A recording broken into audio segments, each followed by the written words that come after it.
या चलो शुरू करते right. Thermodynamics right.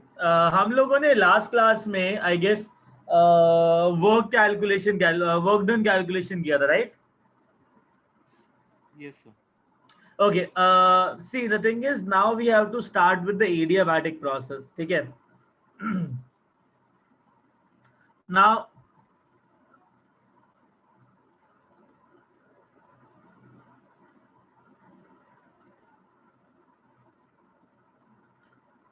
what is the adiabatic process? It is a process in which there is no heat exchange between system and the surrounding. So let's say heat gain or lost is equal to 0. Yes. That is the Yes. heat change.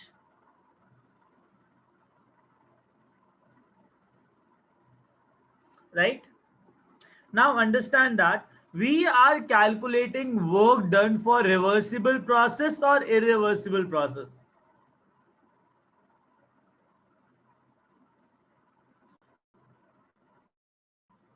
देखो irreversible process के लिए बहुत simple था right. What was the work done for any damn process in case of irreversible process? चाहे वो isobaric हो, चाहे वो एडियाबैटिक हो, चाहे वो आइसोथर्मल हो, चाहे वो आइसोकोरिक हो, वर्क डन का फॉर्मूला क्या था इरिवर्सिबल प्रोसेस के लिए? Minus P external into delta. Minus P external delta V. That was the work done calculation for irreversible process because external pressure change नहीं होता. नहीं होता है. Understood? Now listen guys. Now we were calculating the for reversible process. I know that Q reversible is equal to du minus W reversible. कोई doubt इसके अंदर?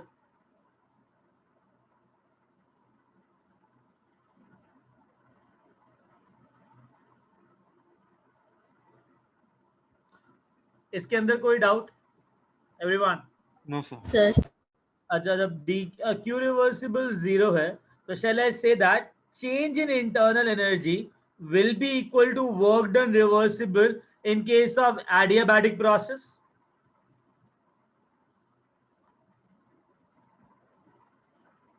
Yes. Now understand one thing यार, अपने को ना change in internal energy calculate करना है. अब एक काम करना, इतना लिख लो, उसके बाद ना तुम्हारा जो नोटबुक है राइट, उसमें 2 शीट्स छोड़ देना. पता है ना, आगे पीछे मिला के एक 2 शीट्स होती हैं, आगे पीछे मिला के एक पेज होता है, तो 2 शीट्स छोड़ना. Getting it? 2 plane surfaces. Okay, sir. इतना स्पेस छोड़ देना, then we will start something else. ठीक है?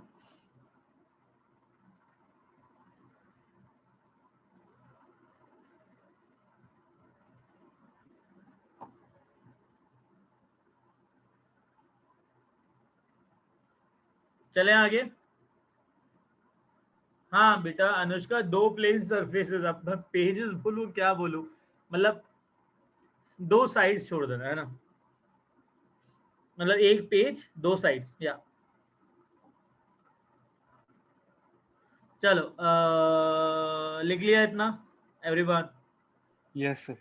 अच्छा, दिस बैकग्राउंड इज फाइन और व्हाइट पे चलेगा सब कुछ? Sir, ये चलेगा. This one. Okay, great. Okay, now listen. We have to calculate internal energy, right?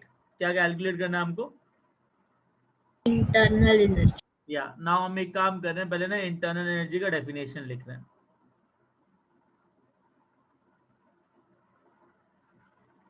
Internal energy generally you से रिप्रेजेंट होता है और काफी टेक्स्ट बुक के अंदर उसको ई से भी रिप्रेजेंट करते हैं. Getting it? Now understand the definition of internal energy. ठीक है? It is the summation of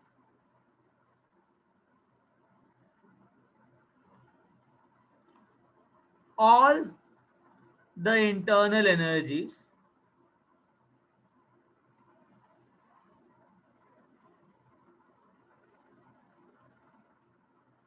namely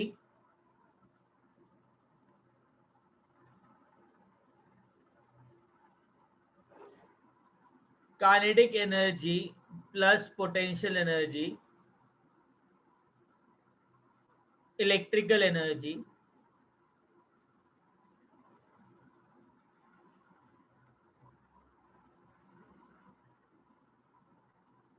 which is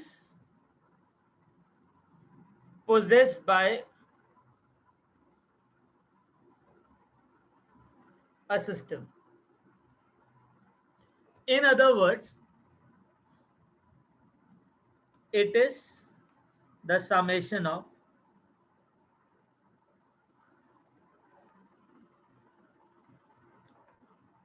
all the kinetic energy, namely translational kinetic energy,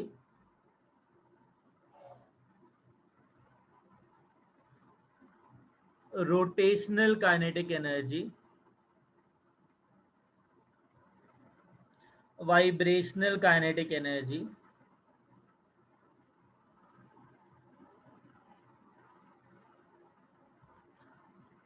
and potential energy, comma electrical energy, etc. Guys, listen. Internal energy क्या होता है? It is summation of all the energies. कौन कौन सी energies एक system के अंदर हो सकती हैं? तुम्हारे पास होता है kinetic energy translational,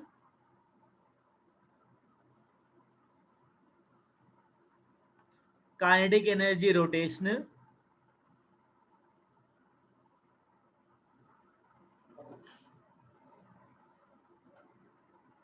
kinetic energy vibrational, potential energy, electrical energy, और बाकी बहुत छोटी छोटी एनर्जीज. राइट? सुनो, किसी भी सिस्टम के अंदर ना मेजर इंटरनल एनर्जी इन दोनों का होता है, kinetic energy plus potential energy. बाकी सारी एनर्जी नेग्लिजिबल होती है. बात समझ में आई? Yes, sir. या एक बात बताओ, अगर तुम गैसेस हो, तुम सारे लोग गैसेस हो और एक कमरे में ना इधर उधर मूव कर रहे हो, अगर मैंने कमरे का टेम्परेचर बढ़ा दिया तो क्या होगा? तो और स्पीड से घूमेंगे. और तुम्हारा मूवमेंट बढ़ेगा और तुम्हारा काइनेटिक एनर्जी बढ़ेगा. Right? Yes, sir. Now understand that internal energy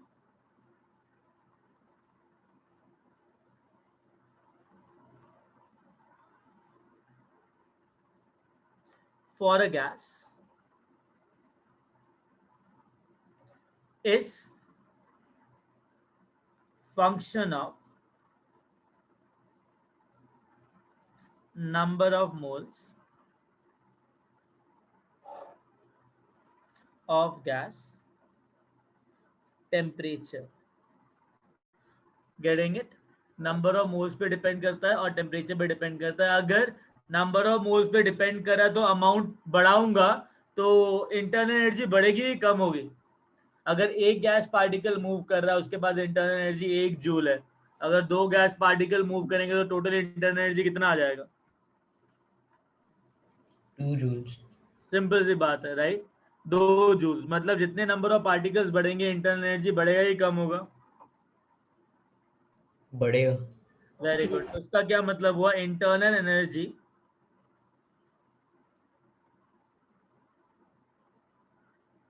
is an extensive quantity.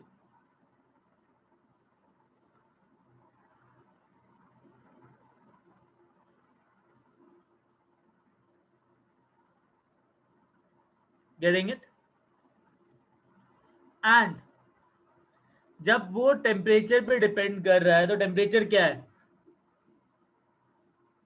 State variable है ना गाइस? अगर वो टेम्परेचर पे डिपेंड कर रहा है तो टेम्परेचर क्या है? स्टेट वेरिएबल है. अगर वो स्टेट वेरिएबल है तो internal energy is a state function. मतलब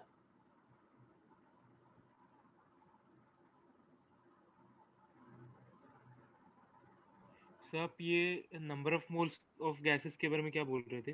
अरे मैं कह रहा था यार, अगर तुम जिस कमरे में बैठे हो ना अगर उसमें बहुत सारी गैसेज हैं, अगर मैंने कमरे को आधे में डिवाइड कर दिया तो इंटरनल एनर्जी जो होगी वो आधे वाले कमरे की एग्जैक्टली आधी हो जाएगी। Yes, sir. पूरे कमरे में बहुत ज्यादा एनर्जी है, बाद में एनर्जी कम हो जाएगी, राइट। Yes, sir. हाँ, तो मैं यही कह रहा था कि it is an extensive quantity, depends on number of moles, ठीक है। Okay, sir. और is a function of number of moles and temperature. अगर टेम्परेचर चेंज करूंगा T1 से T2, चाहे किसी भी पाथवे से करूं, अगर टेम्परेचर T1 से T2 चेंज हो रहा है तो जो इंटरनल एनर्जी चेंज होगा वो सेम ही रहेगा, किसी भी प्रोसेस को ले लो तुम, है ना।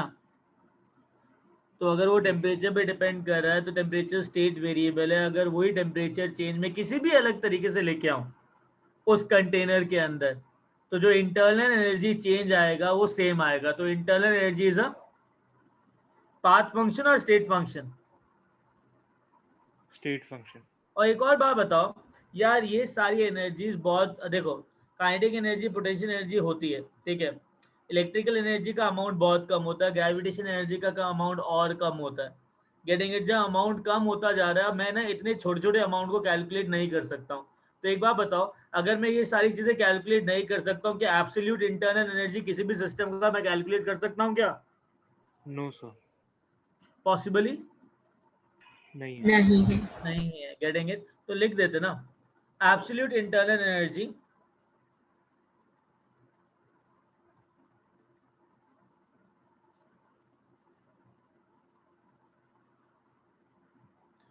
Can not be calculated.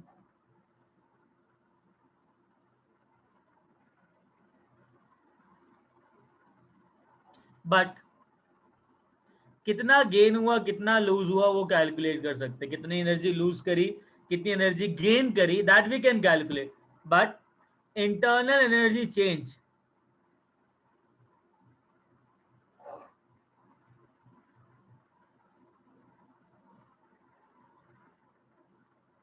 du for a system can be calculated.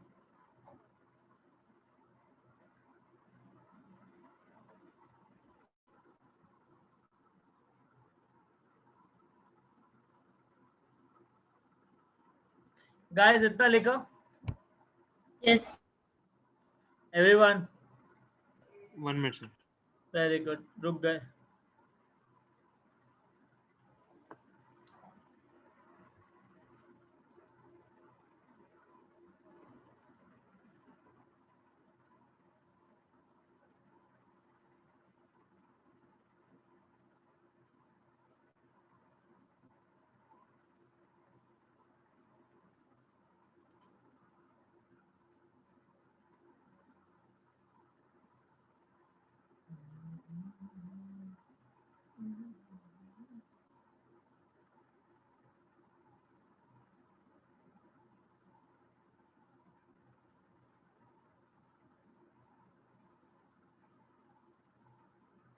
लिख लिया Yes, sir. Everyone? Yes. Great. अच्छा एक बात बताओ, मैंने क्या बोला, इंटरनल, हाँ सॉरी, मेरे को एक चीज पढ़वानी थी पहले। Guys, for a system internal energy किसका फंक्शन होता है?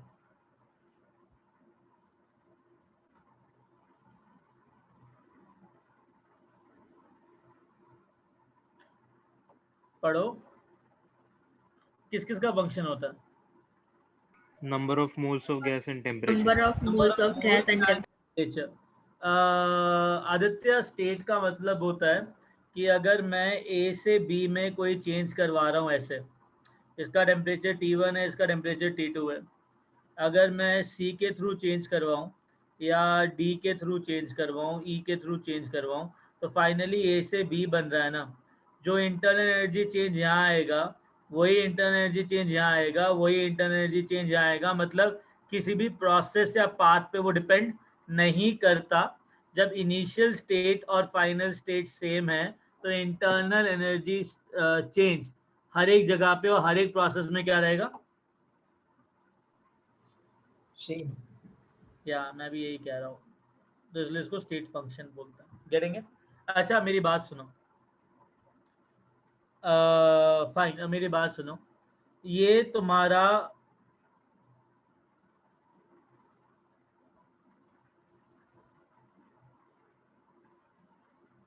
आइस है, right? Ice eight 0 degree Celsius. मैंने क्या किया, इसको बहुत ज़्यादा एनर्जी दिया और ये फाइनली वाटर में कन्वर्ट हो गया। तुम्हें पता है ना, इस हीट को, जिसके अंदर आइस को वाटर में कन्वर्ट करते हैं, इसको लेटेंट हीट ऑफ फ्यूजन कहते हैं। Yes, sir. क्या टेम्परेचर चेंज हो रहा है क्या? No, sir. मैट क्या ये number of state change moles हो रहा है। चेंज हो रहा है क्या? No sir. तो क्या इंटरनल एनर्जी चेंज होगा क्या?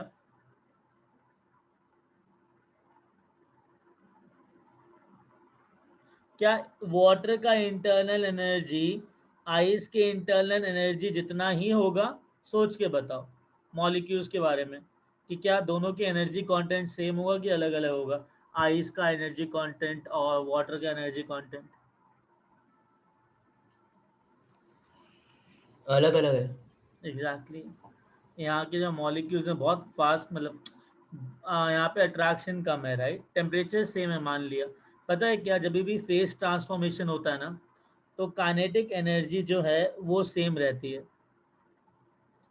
पोटेंशियल एनर्जी बढ़ती है। तो potential energy it is a part of internal energy और नॉट? सोचो ना, पानी के जो मॉलिक्यूल्स होंगे और आइस के जो मॉलिक्यूल्स हैं, सेम एनर्जी में होंगे क्या? पॉसिबल है क्या? No. तो अगर Okay. फेस ट्रांसफॉर्मेशन होता है ना, तभी भी इंटरनल एनर्जी चेंज होता है। तो मैं क्या कह रहा हूं, internal energy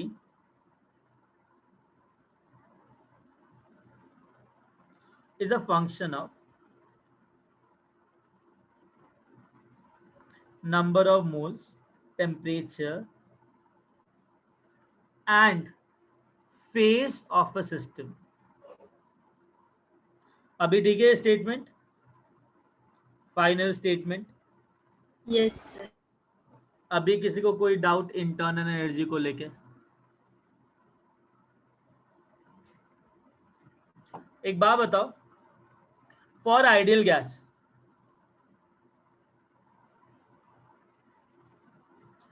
potential energy is, 0. अरे वाह, then internal energy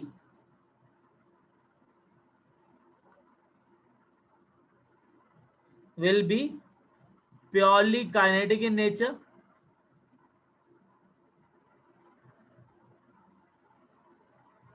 because potential गया, सिर्फ क्या बचेगा?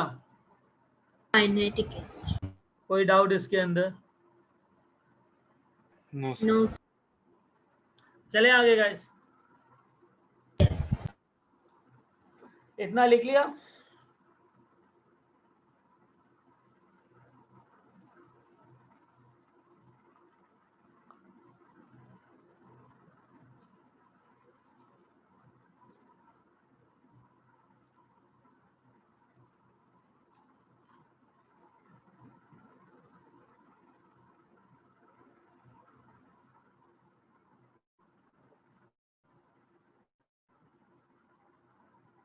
ओके अनन्या, गाइस इसको ऊपर करना है क्या? थोड़ा सा किसी को देखना ऊपर वाला रह गया हो तो। ओके देवांगी, अरे किसी को ऊपर करवाना है इसको।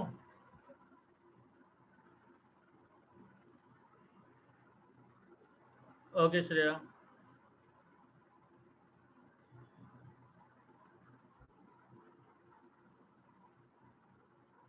Okay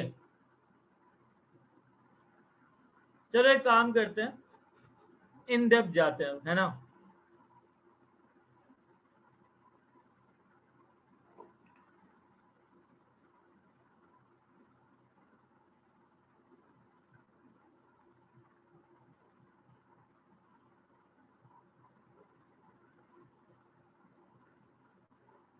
expansion of gas,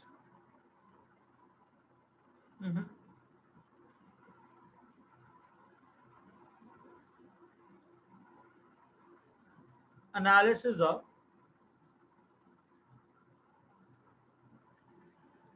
isochoric and isobaric process.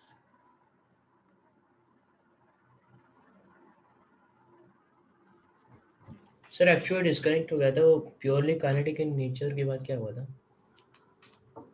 बेटा एक मिनट,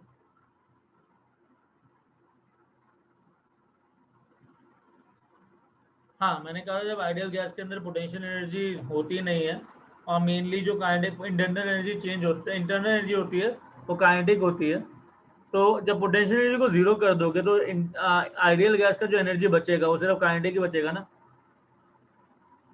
हाँ लिख लिया है तूने बेटा? हाँ सर, पर इसके बाद क्या किया था? इसके बाद हमने सिर्फ ये किया, analysis of isobaric and isochoric process.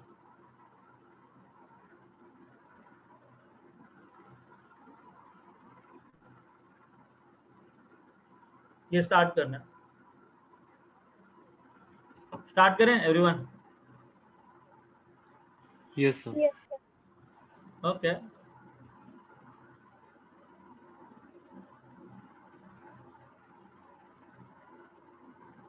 Okay ना,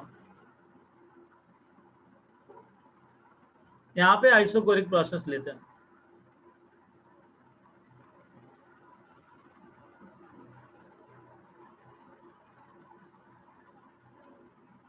और यहाँ पे आइसोबारिक प्रोसेस लेते हैं।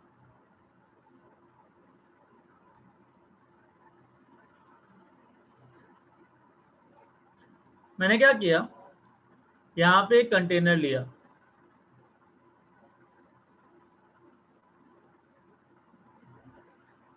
इस कंटेनर के अंदर लेट्स से 2 मोल नाइट्रोजन का रखा, टेम्परेचर रखा 300 केल्विन। 300 केल्विन से इसका टेम्परेचर बढ़ रहा है 310 केल्विन तक। कोई doubt?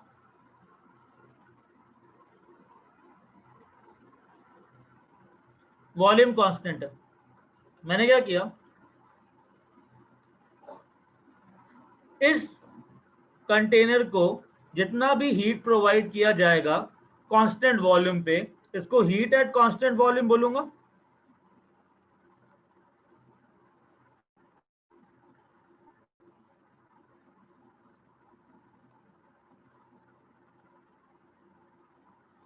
Agreed? Yes, sir. Very good. यही सेम चीज मैंने आइसोबारिक के लिए करी।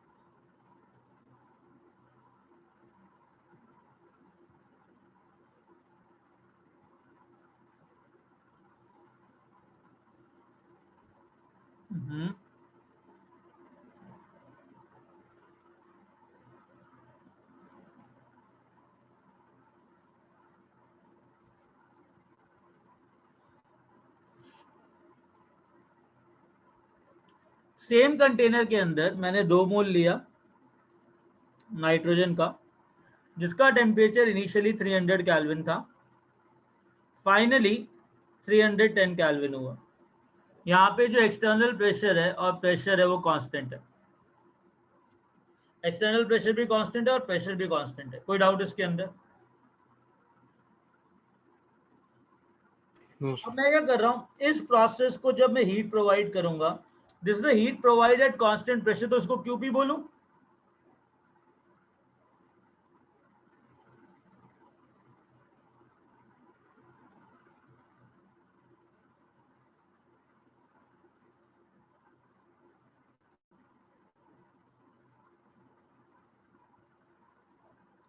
कोई डाउट अभी तक इन दोनों चीजों में?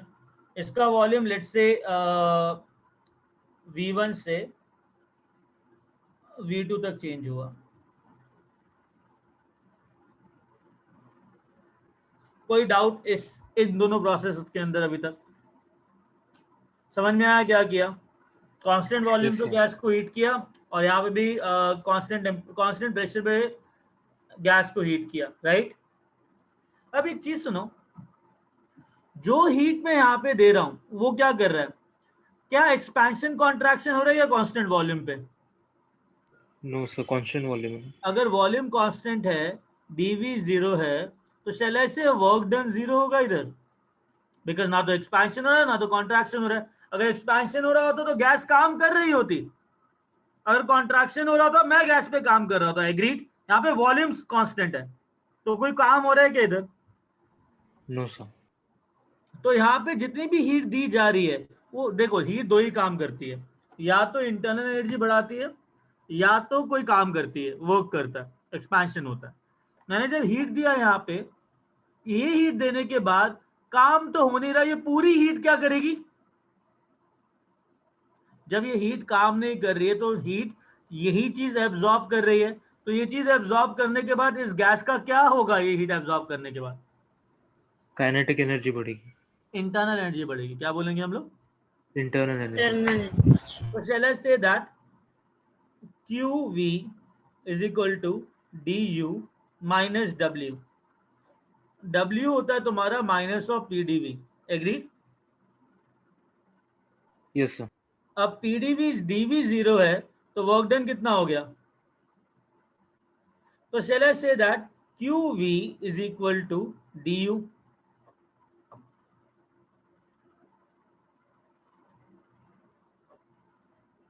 कोई डाउट इसके अंदर? No, sir. अच्छा एक बात बताओ, heat capacity at constant volume, molar heat capacity at constant volume का फॉर्मूला क्या था? Molar heat capacity at constant volume का फॉर्मूला क्या था?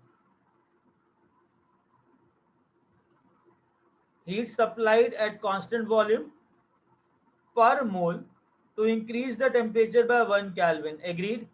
इंटेंसिव और एक्सटेंसिव क्वांटिटीज के अंदर किया था मोलर हीट कैपेसिटी का। Molar heat capacity is the heat amount of heat given per mole to increase the temperature by 1 Kelvin, agreed? Yes, sir. Molar heat capacity at constant volume will be equal to heat supplied at constant volume per mole per degree rise in temperature, right? तो QV का formula क्या हो गया?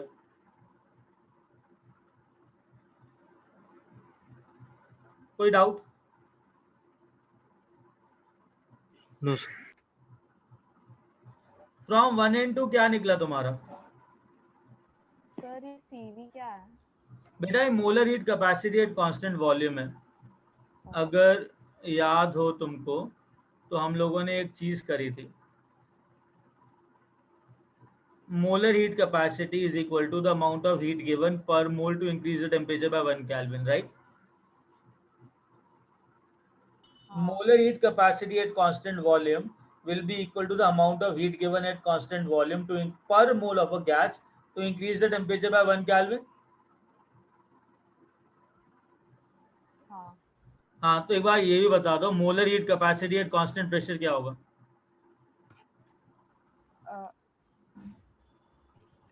Q P upon N by D T. या तो heat supplied at constant pressure by per number of mole to increase the temperature by 1 kelvin, तो QP हो जाएगा तुम्हारा एनसीपी dt।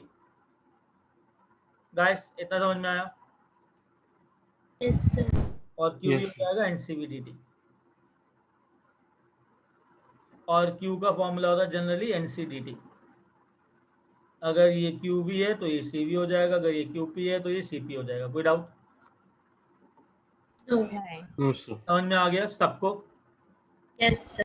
Very good. अब Yes. एक बात बताओ, इतना समझदार हो तुम लोग, तो shall I say that du which is equal to ये क्या हुआ?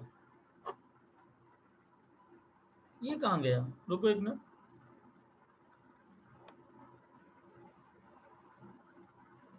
या du will be equal to NCV dt लिख सकते हैं. Yes, sir. अब एक बात बताओ, इंटरनल एनर्जी स्टेट फंक्शन है कि पाथ फंक्शन है? State function. State function. As internal energy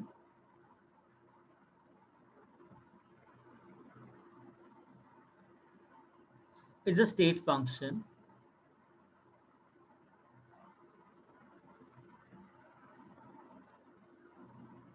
it doesn't depend on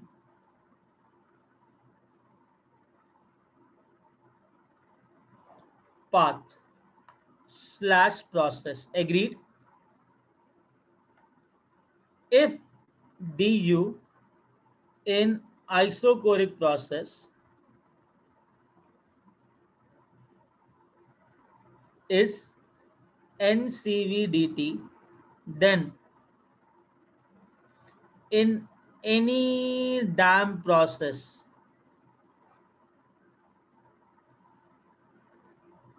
it will always be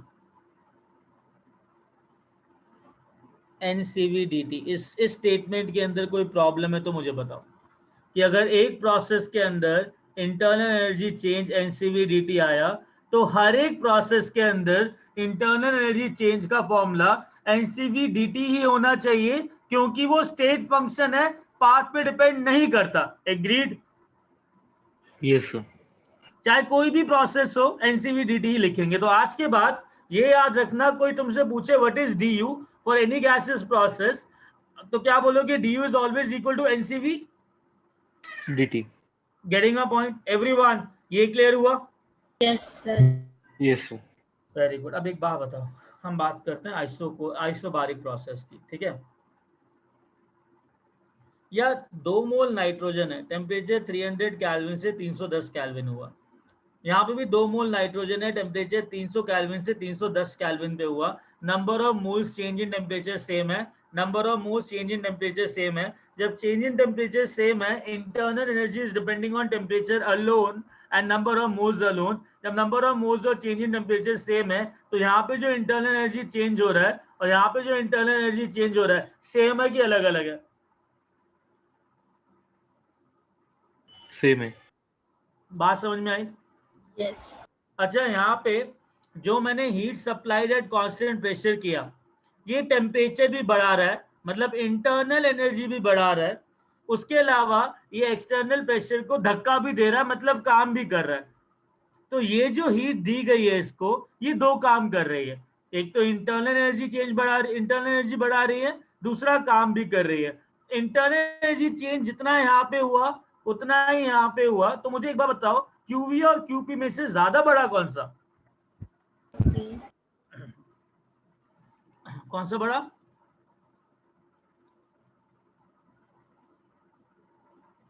Which one is bigger, QV or QP? Among QV and QP, QP is doing 2 works over here. One is increasing the internal energy, second is doing some work. So here the heat supplied is doing 2 things. Here the heat supplied is giving only, here heat supplied at constant volume is only increasing the internal energy change. So which is bigger, QP or QV? Yeah, Shreya, correct. Guys, you have a whole yeah, Niranjan agreed. Ananya, think again. यहाँ पे मैंने इसको 100 रुपये दिए, इसने 100 रुपये ले लिए, यहाँ पे 100 रुपये बढ़ गए. यहाँ पे मैंने कुछ दिया तो 100 रुपये बढ़े, उल्टा इसने और अमाउंट दिया ताकि कुछ काम कर सके. तो यहाँ पे अनन्या ये 2 चीजें कर रहा है, सेम इंटरनल एनर्जी चेंज कर रहा है और एक्स्ट्रा काम भी कर रहा है. तो क्यूपी बढ़ा हुआ कि क्यूबी बढ़ा हुआ अनन्या? या Aditya? QP, sir. Sorry, QP, sir. QP बढ़ा हुआ. अरे ऐसे ही बोल रही कि समझ में आया? Yes, sir. समझ में. अच्छा, now listen here. According to first law of thermodynamics, shall I say that QP is equal to du minus PdV? कोई डाउट इसके अंदर? Sorry, minus of W.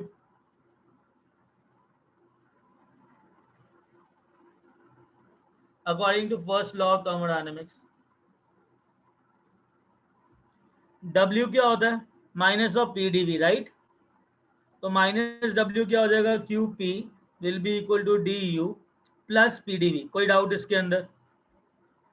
No, sir. Very good. QP का formula क्या होता है? NCP dt। Yes, sir. DU का formula क्या होता है?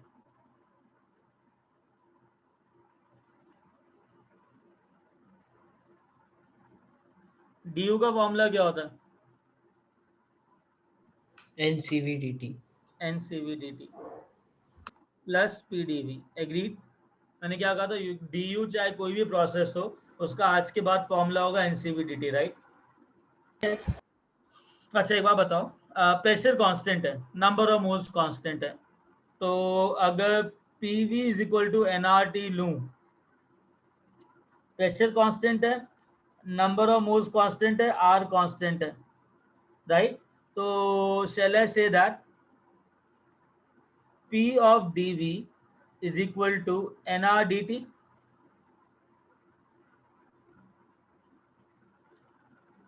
जब प्रेशर कांस्टेंट है, NR कांस्टेंट है, तो ये लिख सकते हैं। अगर इसमें दिक्कत है तो एक काम कर लो,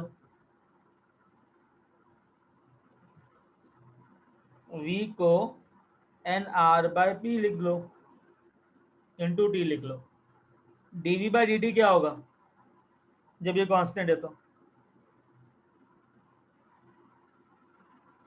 बाबा y is equal to 5x है, तो dy/dx कितना होगा? 5. 5. हाँ, तो ये कांस्टेंट है, इसको कुछ किया नहीं हमने, ऐसे लिख दिया। तो v is equal to constant into T है, तो dV/dt क्या हुआ? NR/P. NR/P। बात समझ में आई? तो dV/dt अगर NR/P हुआ, मैं भी तो यही कह रहा था कि PdV जो है वो तुम्हारा NR/dt हो जाएगा, right? Yes, sir.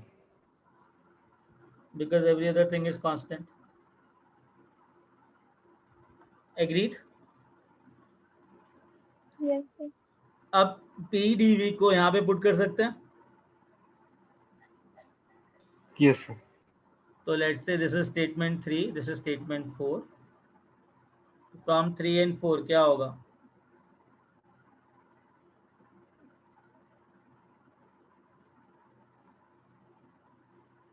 NCP dt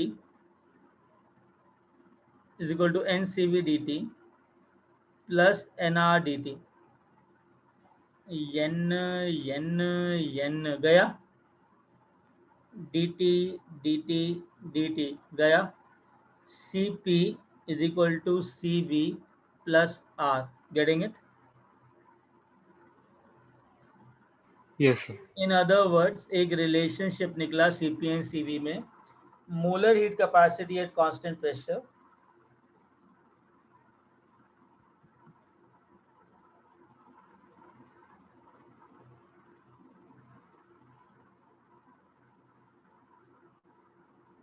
is equal to molar heat capacity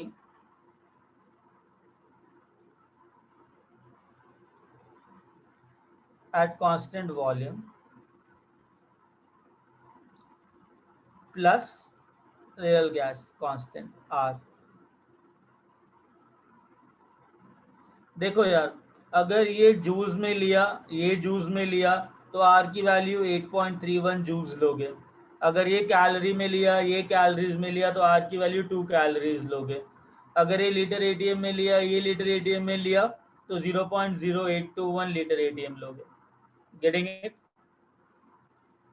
तो ये R की वैल्यू तुम्हारे ऊपर है कि ये इनकी वैल्यूज किस में ले रहे हो। Getting it? Yes, sir. तो CP एंड CV के बीच में हमारे पास रिलेशनशिप आ गया। गाइस ये सब लिख लिया कि लिखना है? Sir, लिखना है। लिखो। Molar heat capacity लिखना। क्या करूं? Molar heat capacity at constant P. हाँ, हाँ वो लिखना था। हाँ बेटा वो लिखवा दूंगा, पहले इतना लिख लिया सबने? यस सर, हो गया ये। ये लिखना है? Done, sir. ओके गाइस, समझ में आया तुमको? Yes sir. Yes, sir. Okay बेटा।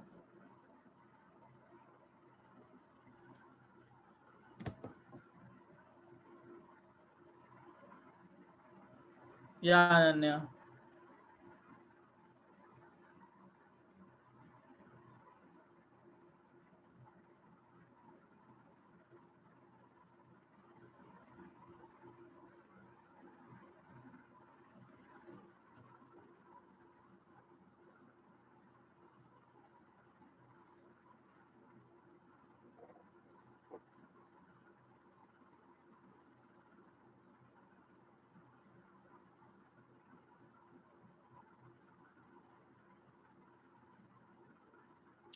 एवरीवन, इतना हो गया, आगे चलें?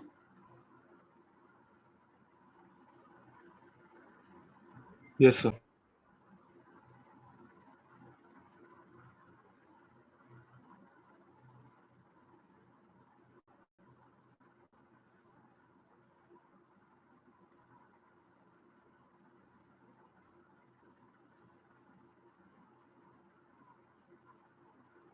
Now listen.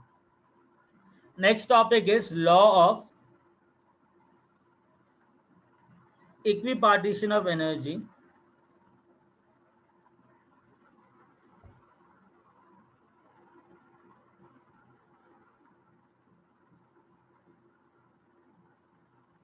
And degrees of freedom.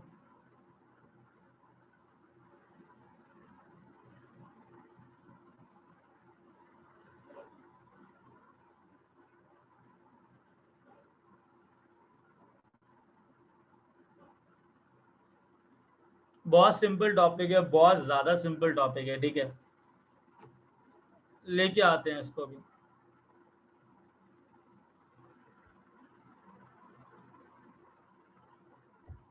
लिख लिया इतना? यस। ओके, नाउ सबसे पहले degrees of freedom.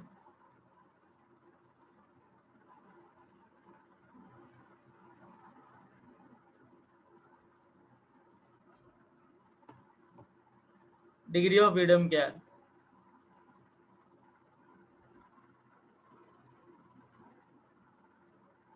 It is a number of axes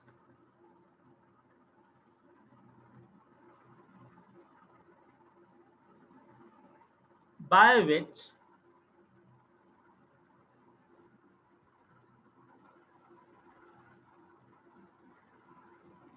a molecule can gain considerable kinetic energy. Getting it? अब इसको एक्सप्लेन करने के लिए ना, व्हाट वी विल डू,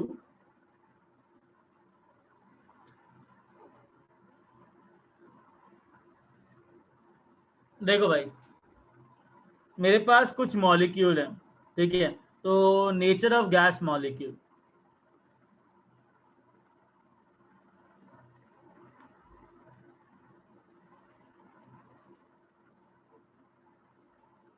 पहला मोनोएटॉमिक। मोनोएटॉमिक गैस मतलब एक ही एटम है गैस का। For example helium, neon, simple single atom में एग्जिस्ट करते हैं, नोबल गैसेस, ठीक है? एक होता है डायटॉमिक और पॉलीएटॉमिक लीनियर।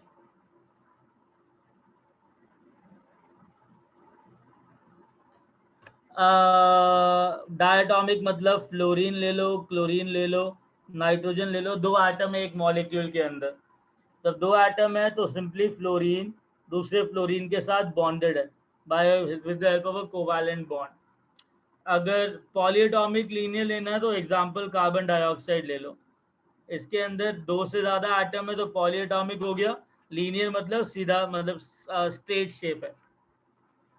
एक होता है पॉलीएटॉमिक नॉन लीनियर। यही 3 टाइप की गैसेस होते हैं। एग्जाम्पल NO2, 2 से ज्यादा एटम है, NO2 का स्ट्रक्चर ऐसा रहता है। ओजोन, दिस O3 मॉलिक्यूल, ये तो लीनियर नहीं है, एक से ज्यादा एटम है। हाँ बेटा बोलो। H2O। हाँ, इज अ लिक्विड, बट ठीक है, वेपर फॉर्म में ले सकते हो, है ना। अब मोनोटॉमिक आइडियल मोनोटॉमिक गैस की बात करते हैं, ठीक है। यार एक बात बताओ, ये मोनोटॉमिक गैस एक्स एक्सिस में, वाई एक्सिस में एंड जेड एक्सिस में मूव कर सकती है? Yes, sir. ठीक है, तो एक्स एक्सिस, वाई एक्सिस और जेड एक्सिस में मूवमेंट है। इस मूवमेंट को ना ट्रांसलेशनल मोशन कहते हैं। क्या बोलते हैं? Translation motion. इन तीनों एक्सिस में जब ये मूवमेंट हुआ तो इसने अपनी पोजीशन चेंज करी। Yes, sir. पोजीशन चेंज करने की वजह से इसके पास काइनेटिक एनर्जी आई, Yes, sir. तो उसे ट्रांसलेशनल काइनेटिक एनर्जी कहते हैं। अभी तुमको बात समझ में आई? जो इंटरनल एनर्जी के अंदर ट्रांसलेशनल काइनेटिक एनर्जी लिख रहे थे, तो ट्रांसलेशनल मोशन होता है द मूवमेंट, नॉर्मल जो आदमी मूव करता है, कोई भी बॉडी मूव करती है जिससे पोजीशन चेंज होती है, उसे ट्रांसलेशनल मोशन कहते हैं। Getting it?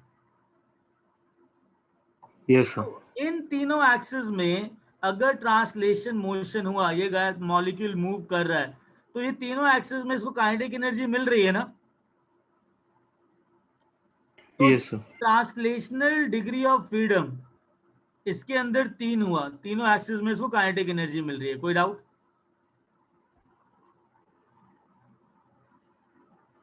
No, sir. अच्छा, अब एक बात बताओ, यही गैस मॉलिक्यूल को मैं along X axis, Y axis and Z axis rotate कर रहा हूं, तो अलोंग द एक्सिस रोटेशन होता है। अगर मैं इसको at the x axis rotate कर रहा हूं तो ये स्पिन करेगा कि पोजीशन चेंज होगी इसकी?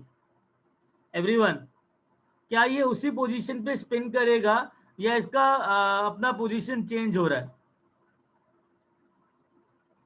देखो, पोजीशन चेंज होने का मतलब होता है घूमते घूमते कहीं और पहुंच जाना, ये पोजीशन चेंज है। और बिना कहीं पहुंचे हुए घूमते रहना, इसको स्पिन कहते हैं। तो ये स्पिन हो रहा है कि पोजीशन चेंज हो रहा है? स्पिन हो Spin रहा हो है। रहा है. Spin on the same position, very good. देखो यार, जब वो स्पिन होता है ना अपनी पोजीशन चेंज करे बिना, तो हम उसको रोटेशनल काइनेटिक एनर्जी नहीं मानते हैं। हम उसको इतनी ज़्यादा एनर्जी गेन नहीं मानते, हम नेग्लिजिबल काइनेटिक एनर्जी गेन मानते हैं। हम बोलते हैं कि जब पोजीशन चेंज नहीं हो रहा तो कोई काइनेटिक एनर्जी चेंज नहीं है। तो इसमें बताओ रोटेशनल डिग्री ऑफ फ्रीडम कितना आएगा? कितनी एक्सिस में वो रोटेशन में अपनी 1. पोजीशन चेंज कर रहा है? अगर मैं इसको यहाँ घुमाऊं तो यहाँ पे स्पिन करेगा, यहाँ पे 3, sir. घुमाऊं तो ऐसा स्पिन करेगा, तो पोजीशन चेंज हो रही है क्या? It is spinning like this, it is spinning like this, it is spinning like this. तो क्या पोजीशन चेंज हो रही है कि सिर्फ स्पिन कर रहा है हर जगह पे? Spin कर रहा है. तो डिग्रीज ऑफ फ्रीडम रोटेशनल 0 बोलेंगे। पोजीशन चेंज नहीं कर रहा एक्स वाई जेड एक्सिस में। Degrees of freedom is number of axis by which it is gaining kinetic energy. Getting it? Getting it? Sir मतलब पोजीशन चेंज करना compulsory होता है क्या? हाँ, काइनेटिक एनर्जी कंसिडरेबल गेन करने के लिए। गाइस समझ में आया? Yes sir. चलो अब एक काम करते हैं, पॉलीएटॉमिक मॉलिक्यूल लेते हैं, ठीक है। डायटॉमिक मॉलिक्यूल लेते हैं। जब डायटॉमिक मॉलिक्यूल लिया, ठीक है, I have taken a diatomic molecule ये डायटोमिक मॉलिक्यूल, ये डायटोमिक मॉलिक्यूल लाइक ऑक्सीजन ले लो, नाइट्रोजन ले लो, फ्लोरीन ले लो, ये ट्रांसलेशन मोशन शो करेगा, एक्स एक्सिस में भी जाएगा, वाई एक्सिस में भी जाएगा और जेड एक्सिस में भी जाएगा। तो अपना फाइनली ये पोजीशन चेंज कर रहा है। एग्रीड? तो ट्रांसलेशनल डिग्री ऑफ फ्रीडम कितना हुआ है इसके अंदर? 3. Getting it? Yes, sir. अब एक काम करते हैं, 1 2 1 2 1 2 अलोंग जेड एक्सिस ले लो, अलोंग एक्स एक्सिस ले लो, अलोंग वाई एक्सिस ले लो। कोई डाउट?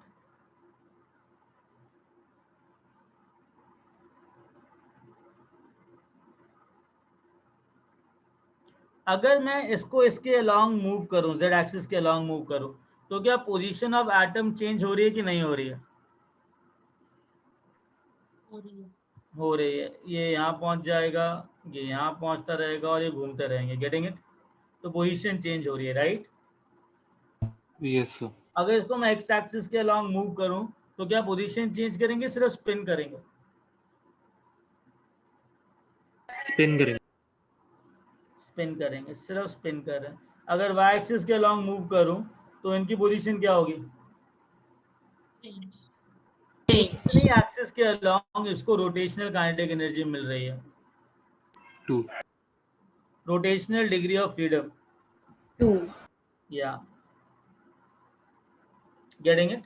सिमिलरली अगर CO2 ले लूं, CO2 के अंदर भी अगर मैं इस टाइप का एग्जांपल लूं, इसके अलोंग मूव करूंगा तो गेन करेगा, ये पोजीशन इधर जाएगा, ये इधर चेंज करेगा। इसके अलोंग मूव करेगा ये तो सिर्फ स्पिन करेगा, पोजीशन चेंज नहीं करेगा। इसके अलोंग मूव करवाऊंगा तो अगेन ये मूव करेगा, पोजीशन चेंज होगी। तो इसके अंदर भी रोटेशनल डिग्री ऑफ फ्रीडम कितनी आ गई? 2. तो देखा जाए इन दोनों में कुछ फर्क नहीं है ना, तभी इन दोनों को साथ में लिखा गया। Getting it? Yes, sir.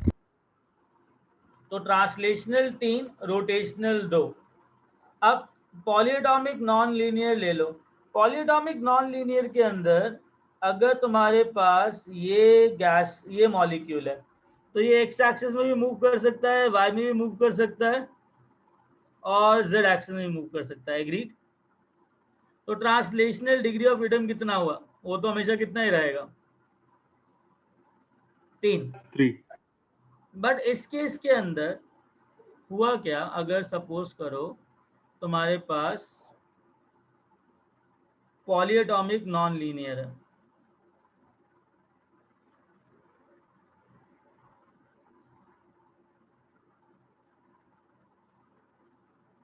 अगर मैं इसको एक्स एक्सिस के अलोंग रोटेट करूं, वाई एक्सिस के अलोंग रोटेट करूं या जेड एक्सिस के अलोंग रोटेट करूं, तो तीनों एक्सिस में मूवमेंट दिखेगा कि नहीं दिखेगा तुमको? दिखेगा. ये ऐसे मूव करने लग जाएंगे, है ना? तो पोजीशन चेंज हो रही है। ये ऐसे मूव करने लग जाएंगे, है ना? Yes, position sir. चेंज हो रही है। ये भी ऐसे मूव करने, ये तुम्हारा ऐसे मूव करने लग जाएंगे, पोजीशन चेंज हो रही है। कोई डाउट? No, sir. तो rotational No, degree of sir. Freedom कितना हुआ? 3.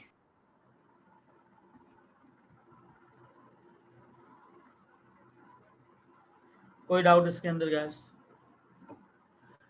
हाँ,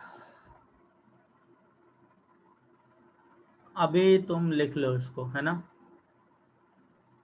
सर इसके अंदर मतलब सारे मॉलिक्यूल्स मूव कर रहे हैं कि नहीं वो नहीं देखते, सिर्फ मतलब एटम्स मूव कर रहे हैं कि नहीं वो नहीं एग्जैक्टली, देखते, सिर्फ सारे एक. एटम्स मूव कर रहे हैं जरूरी नहीं है। अगर एक भी एटम मूव करता हुआ दिखेगा तो रोटेशनल डिग्री ऑफ फ्रीडम आएगा। Getting it? Okay.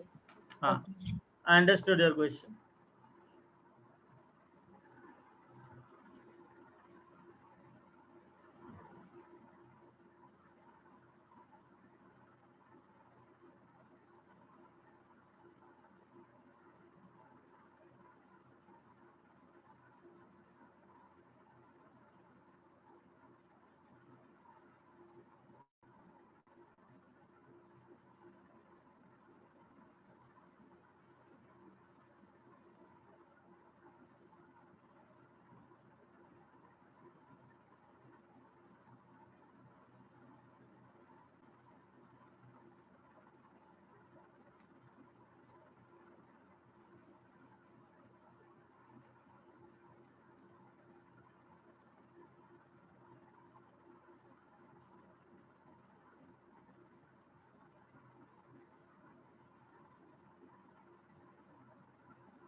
Okay guys, लिख लिया?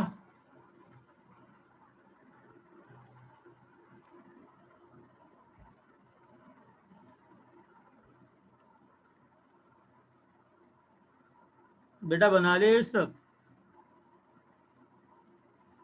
नो सर, बना है। ओके, सबको समझ में आया? Everyone? Yes. Yes, sir. Great. Okay Shreya,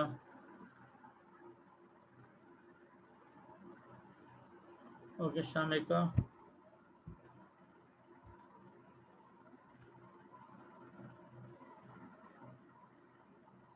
कितना कूल इंटरेस्टिंग सी चीज है ना, मूव कर रहे हैं, ये कर रहे हैं, ऐसे कर रहे हैं, वैसे कर रहे हैं, राइट? और अभी तो और फील आने वाली है इसमें, बताता हूँ कैसे।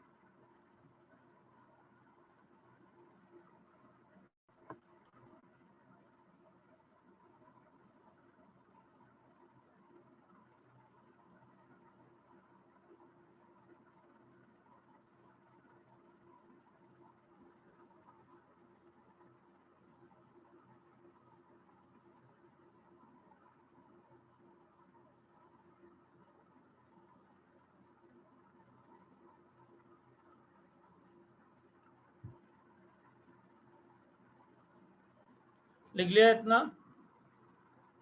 Yes, sir. Yes. Yes sir. Okay, आगे चले। Share of this. बेटा ये जूम वाला बोर्ड है तो हटे, मतलब ये परमानेंट के लिए नहीं, हट गया तो हट गया। डन ना? Yes sir. Okay, now everyone, total degrees of freedom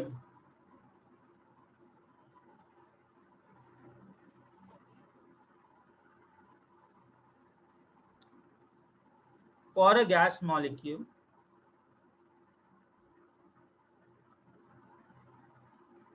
which contain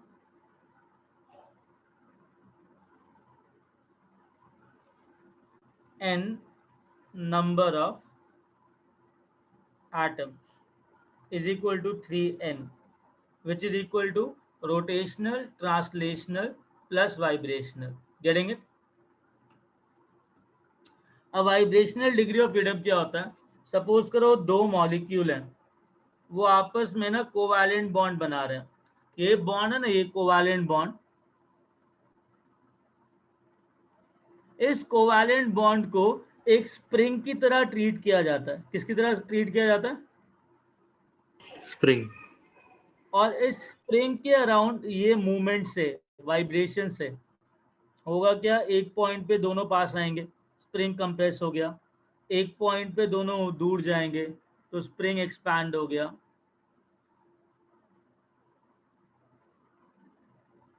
तो इस कंप्रेशन और एक्सपेंशन से अलोंग दिस कोवैलेंट बॉन्ड जो वाइब्रेशंस हो रही हैं, जिसकी वजह से इसके अंदर काइनेटिक एनर्जी गेन हो रहा है, उसको वाइब्रेशनल काइनेटिक एनर्जी कहते हैं। Getting it?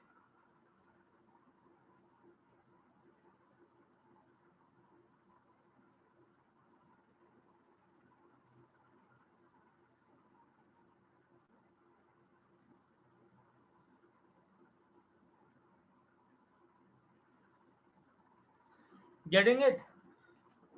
Yes. Yes sir. अच्छा मेरी बात सुनो, कुछ चीजें लिख रहा हूं, ठीक है? At low temperature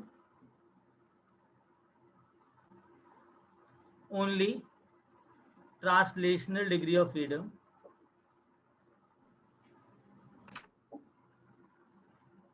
will contribute for internal energy.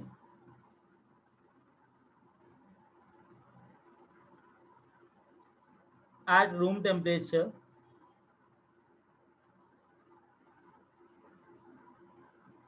slash slightly high temperature,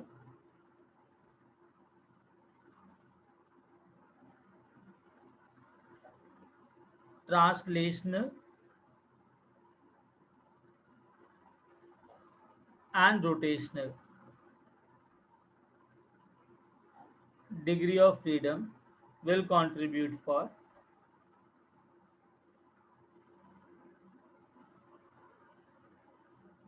internal energy.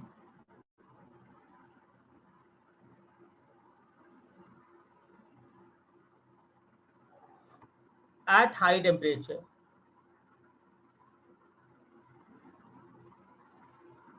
translational plus rotational plus vibrational degree of freedom will contribute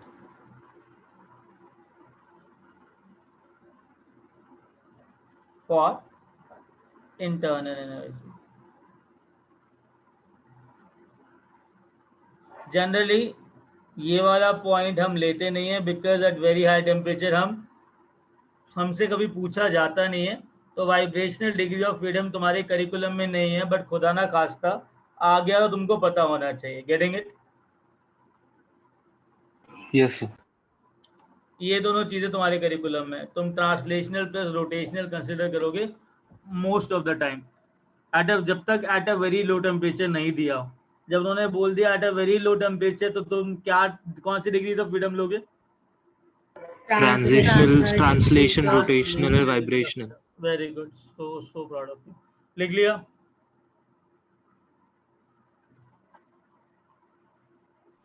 sir एक मिनट. या waiting.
Okay okay Ananya.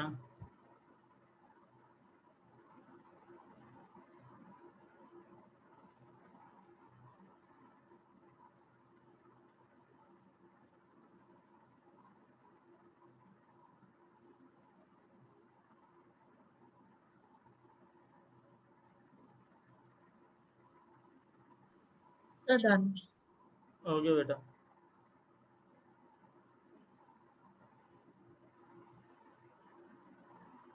Okay great. Now listen, एक table बनाते हैं, ठीक है? हाँ. Nature of molecule. Monoatomic लिया, यहाँ पे लिया तुमने डायटॉमिक, यहाँ पे लिया तुमने CO2, helium, oxygen, fluorine, chlorine, nitrogen, CO2 और नॉन लीनियर पॉलीएटॉमिक लिया NO2. इसका ट्रांसलेशनल डिग्री ऑफ फ्रीडम क्या है इन तीनों का, सॉरी इन चारों का? 3.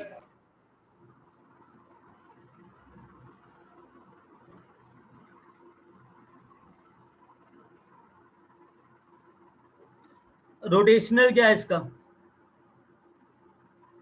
0.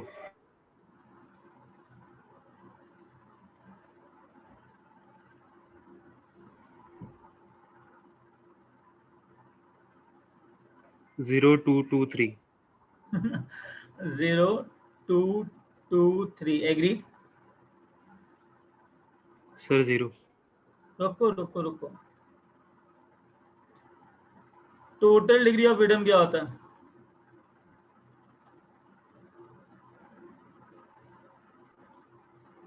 3n, right? ए 3 into 1 कितना हुआ? 3. रोटेशनल 0 होता है, राइट? तो वाइब्रेशनल कितना हुआ? जब टोटल 3 हो गया ऑलरेडी, 3 ऑलरेडी कंप्लीट हो गया, वाइब्रेशनल भी 0 रहेगा, हाँ या ना? 0. Yes, sir. अच्छा, डायटोमिक, ये 2 एटम्स हैं, टोटल डिग्री ऑफ फ्रीडम कितना हुआ? 10. n क्या पुट करूं इधर? 2, 2, 6. 6.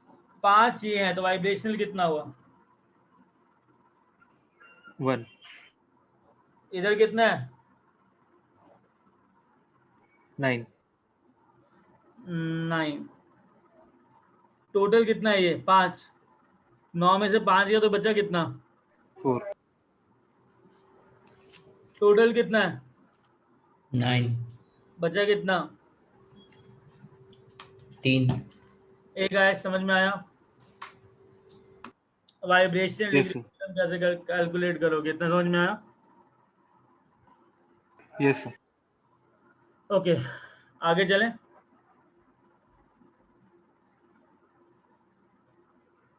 एक मिनट sir. हाँ, लिखो लिखो।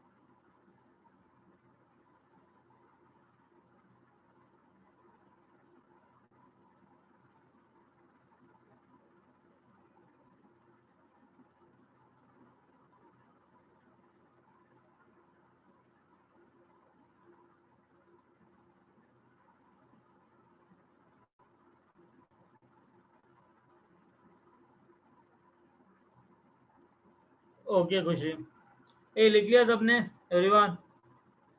Yes, sir. Great.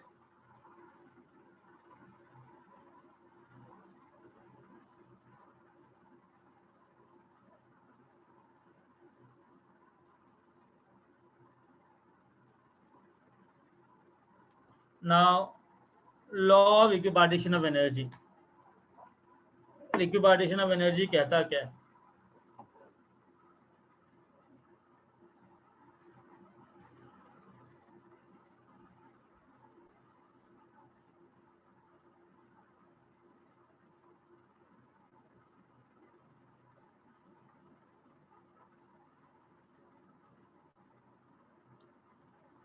It says that per degree of freedom,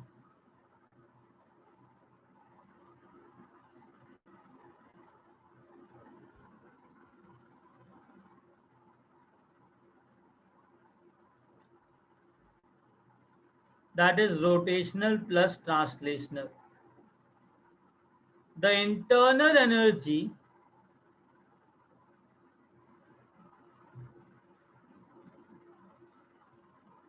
per molecule is half kT, kb लिख लो, half kbt, where kb is Boltzmann constant,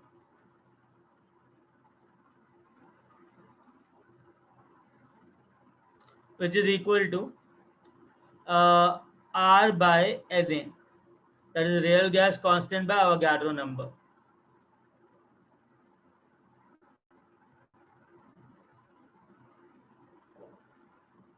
Per degree of freedom per vibrational degree of freedom.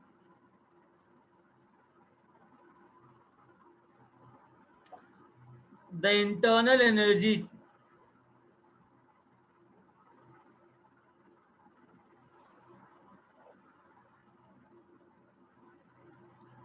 per molecule is not half kT, is kT, complete kBT होता है। अब एक बात सुनो, इतना समझ में आया? ये लॉ है, law of equipartition of energy. इतना समझ में आया? Yes, sir. ओके देखो, मैं वाइब्रेशनल नहीं ले रहा हूँ, मैं रोटेशनल प्लस ट्रांसलेशनल ले रहा हूँ सिर्फ, बिकॉज वाइब्रेशनल करिकुलम में नहीं है। ठीक है, बट तुमको इतना पता होना चाहिए कि एक kBT आता है इंस्टेड ऑफ हाफ kT। ठीक है, अब टेबल बनाते हैं। सर आप थोड़ा सा ऊपर स्क्रॉल कर सकते हैं एक मिनट। पूरा लो।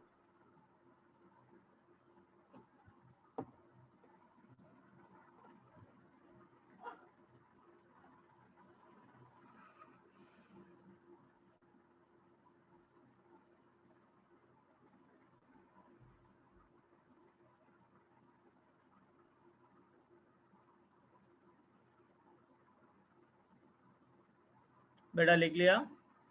Yes sir, thank you. Okay. Now listen. We are here. Now listen. Nature of gas.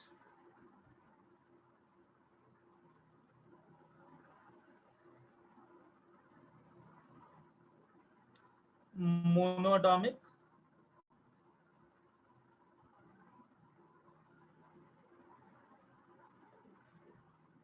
diatomic और polyatomic linear।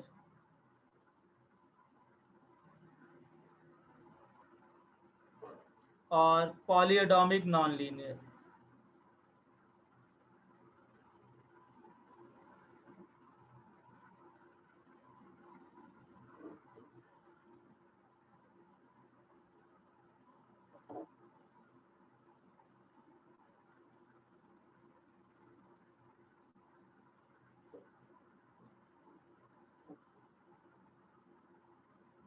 पहला, tell me translational degree of freedom.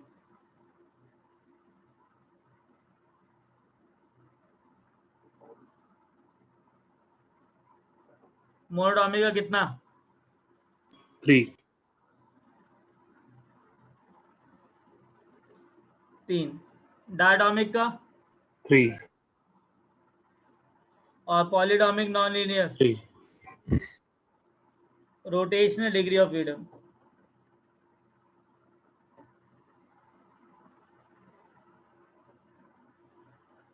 0. 0, 2. 2, 3.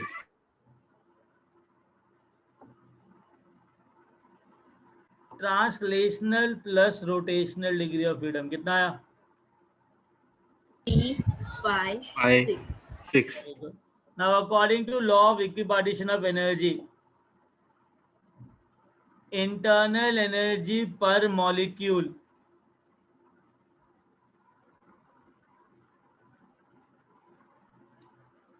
U पर मॉलिक्यूल कितना आएगा?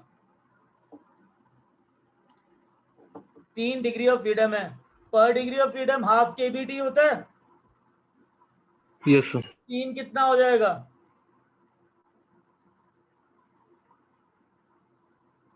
कोई डाउट? No, sir. और 6 इंटू हाफ kBT कितना आ जाएगा? 3 kBT।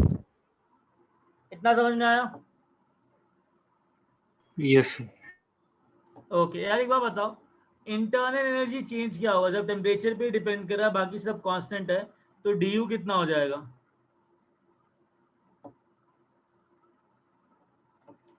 du पर मॉलिक्यूल, इंटरनल एनर्जी चेंज पर मॉलिक्यूल 3/2 kb dt। कोई डाउट? 5/2 kb dt। कोई डाउट? 3 kb dt। इसमें कोई डाउट? No, sir. सबको क्लियर है इतना? Sir, यार ये क्या है? पर मॉलिक्यूल है ना। अगर एक मॉलिक्यूल के अंदर इंटरनल एनर्जी चेंज इतना है, तो 1 मोल के अंदर कितना होगा?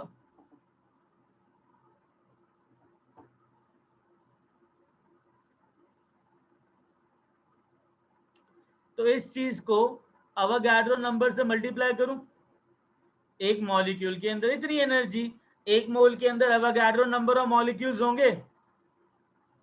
Yes, sir. अच्छा एक बार बताओ, केबी को अगर Na से मल्टीप्लाई किया तो क्या आएगा? अगर तुमने KB which is R by Na है, उसको अगर तुमने Na से मल्टीप्लाई किया तो क्या आएगा?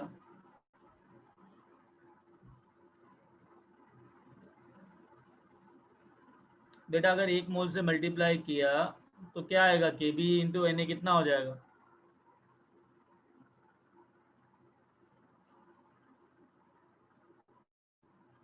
दोबारा बोलूं?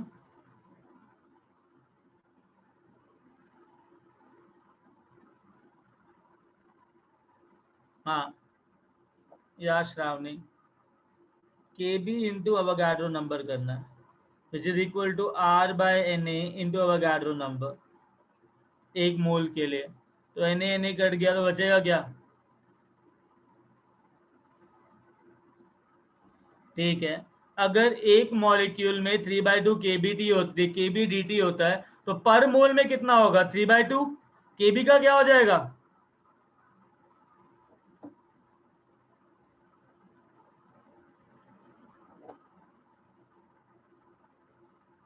एग्रीड?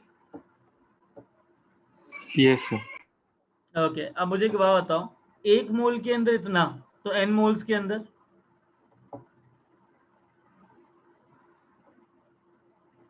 3/2 NRDT. या 3/2 nRdt, 5/2 nRdt, 3 nRdt। I am so proud of you. एक बात बताओ, CV CP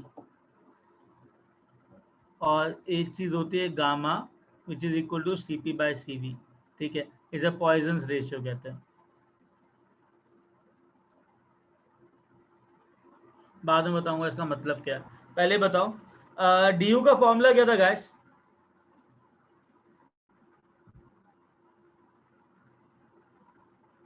DU का फॉर्मूला क्या था? Universal formula. मैंने कहा था आज के बाद DU का फॉर्मूला क्या होगा? NCV. CV NDT. NCV/dt। Agreed? Yes. अच्छा एक बात बताओ, इस फॉर्मूला को इसके साथ कंपेयर करो तो CV क्या आएगा? अगर DU for n moles NCV/dt होता है तो NDT कॉमन है, CV कितना बचा? 3/2 R. Very good. 5/2 R, NDT same है 3R। CP क्या होता है? CV प्लस R निकाला था, Yes, sir. तो CP क्या सर होगा? CV प्लस R, तो 5/2 R, 7/2 R एंड 4 R। इन दोनों का रेशियो क्या होगा?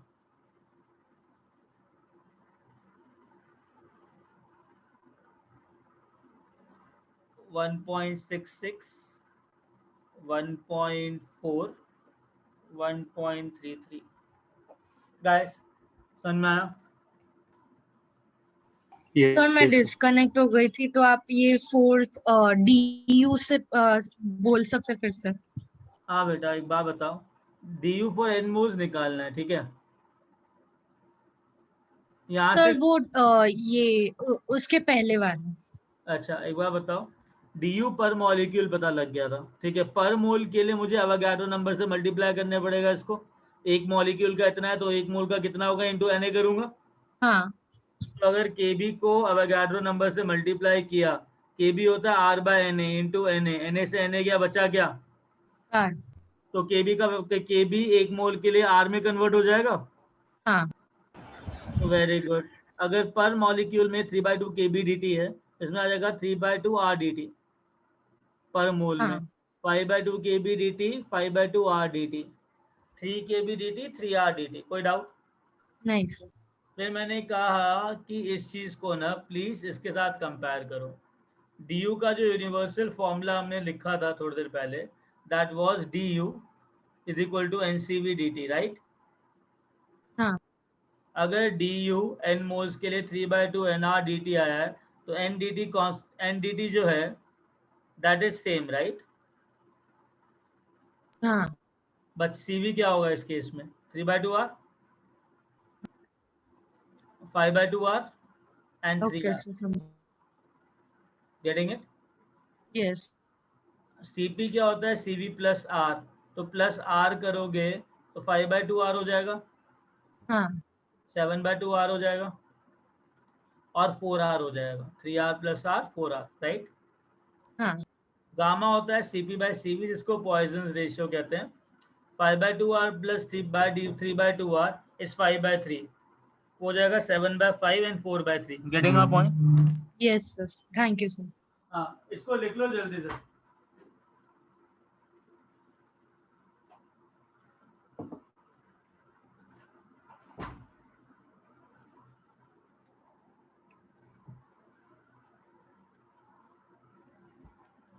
गाइस समझ में आया एवरीवन? अब सारे मेरे ऊपर ध्यान दो. मोनोटॉमिक का टोटल डिग्री ऑफ फ्रीडम कितना है? 3. तो 3/2 r cv. Getting it? Total degree of freedom कितना है? 5. 5/2 r cv into half R कर दो. 6 इंटू हाफ आर करोगे कितना आएगा? 3r. तो आज के बाद तुमको cv की वैल्यू रखने की जरूरत नहीं है. हाँ, तुमको पता है टोटल डिग्री ऑफ फ्रीडम कैसे निकालते हैं. इंटू हाफ आर करोगे तो आ जाएगा. cp तुमको पता है cv से कैसे निकालते हैं और गामा निकल जाएगा. Getting it? Yes. कोई डाउट इसके अंदर guys? No sir.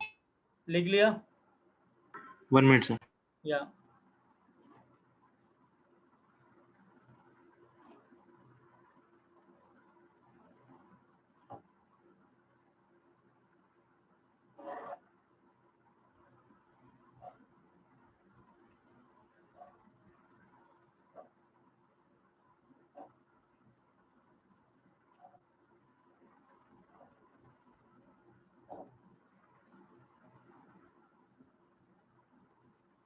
Okay Ananya, Done sir. I guess time हो गया, राइट? Yes sir. चलो कोई नहीं.